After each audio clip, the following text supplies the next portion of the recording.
Hoy tendremos una pequeña exposición acerca de la concesión de servicios para la asignatura de combinación de negocios. Bueno, iniciamos con la contextualización de qué es la concesión de servicios. Básicamente es aquel contrato es un contrato de concesión, aquel pacto y acuerdo que llegan dos personas o más con el objeto de otorgar a una llamada concesión, que consiste básicamente en la prestación, en la operación, explotación, organización o conservación de una obra o un bien destinado al servicio o al uso público, como es en el caso general de obras que se brindan por parte del Estado para la construcción y administración, ya sea de una autopista, de un puerto, de un aeropuerto, de una troncal de Transmilenio o o de una construcción de una vía dentro de la ciudad. Esos son algunos de los ejemplos de cuáles son los contratos y cuáles son los ejemplos aterrizados al contexto de nuestro entorno.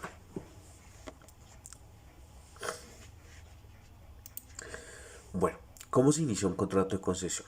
Básicamente, como todo tipo de contrato que consiste en un pacto, el cual está estipulado y se firma entre dos partes o más, básicamente se inicia, como ya lo sabemos, ilegalmente, mediante un documento privado público en el cual pues por simple acuerdo entre las dos partes se firma con el fin de llegar al acuerdo a cuál es la necesidad que surge en el entorno, con el fin de diseñar y estructurar el contrato y cumplir la prestación del servicio. Básicamente es eso. Ya sabemos que este documento pues debe ser escrito y debe ser firmado entre las dos partes con el fin de demostrar los derechos originados de un contrato. Hablemos acerca de algunas de las características del contrato de concesión de servicios. Una de ellas es que es la celebración por parte de la unidad estatal. La segunda es que debe ser controlada y supervisada. La tercera es que debe haber una remuneración. La cuatro es que hay unos bienes construidos. Existen tres tipos de contratos de concesión. Uno de ellos son contratos para servicio público, otros que son contratos de obra pública y otros que son contratos para el bien público. Si hacemos énfasis en esto, nos estamos evidenciando de que todo este tipo de contratos surge con el enfoque al sector público.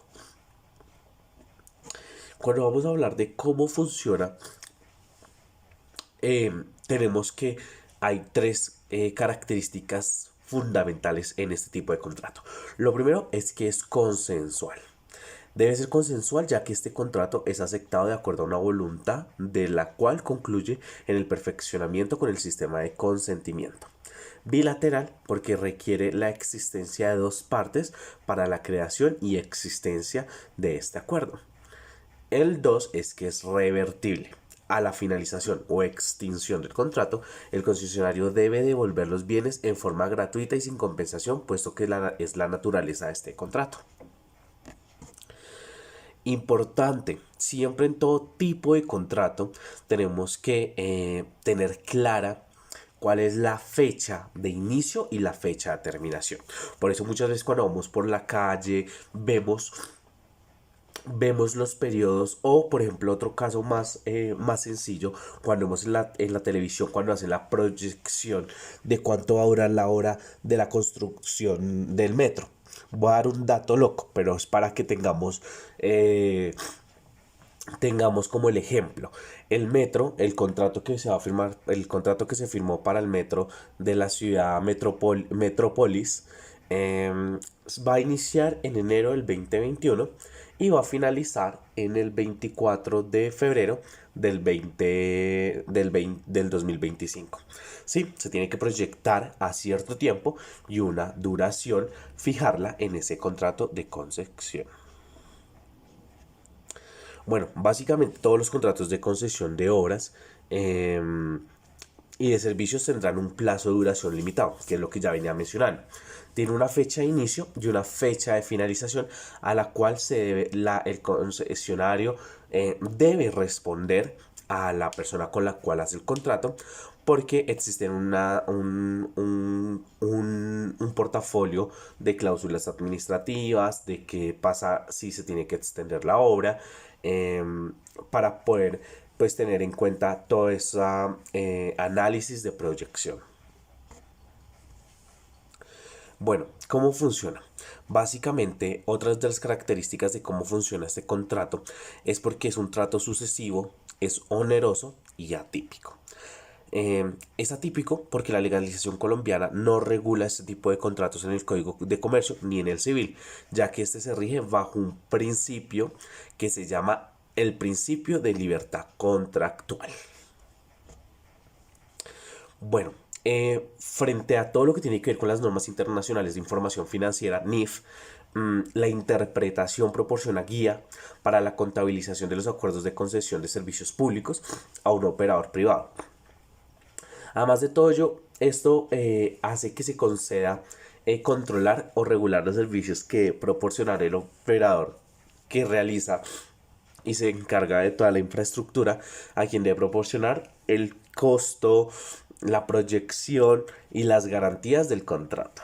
Y lo otro es todo el tema de control a través de la propiedad y el derecho de uso correcto de cualquier participación residual significativa de la infraestructura a la finalización del plazo del acuerdo. Cuando hablamos todo el tema del alcance de la infraestructura usada en los acuerdos de concesión de los servicios públicos a un operador privado durante toda su vida útil, es decir, toda la vida de los activos, queda dentro del alcance de esta interpretación que si cumplen las condiciones contenidas, pues proporcionan guías para determinar todo lo del tema de acuerdos de concesión para servicios públicos. La infraestructura que el operador construya o adquiera de un tercero debe ser destinada al acuerdo de prestación de servicios. La infraestructura ya existe a las de un operador y que tengan acceso con el fin de prestar este servicio y sea garantizado y de calidad.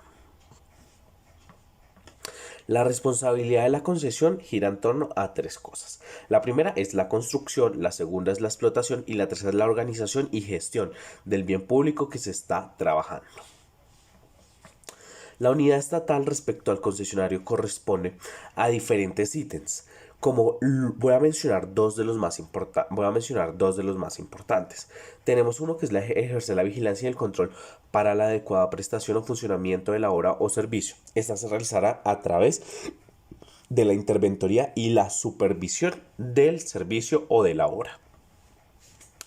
El segundo es todo el tema de elaborar los estudios, diseños y proyectos requeridos. Es decir, la entidad estatal le corresponde la ejecución de su plan de desarrollo, del presupuesto, del plan de acción, y por lo tanto el contrato de concesión sirve para que cada uno de estos tenga un propósito, ¿sí? Y sea garantizado y haya respaldo de cada uno de los estudios antes de finalizar la obra. Otras responsabilidades, pues hay otras muy importantes, como atender situaciones que percancen en la vía, por tipo de que tengan algún tipo de riesgos, ya sea por derrumbes o en caso de choque de carros o accidentes, pues debemos tener un seguro que respalde y garantice toda la protección de la obra en construcción. Estas son algunas de las medidas que debemos tener en cuenta. Bueno, básicamente en esto consiste todo lo relacionado con el contrato de concesión. Les agradezco por su tiempo. Cualquier duda o inquietud estamos para atenderla y muchísimas gracias a todos.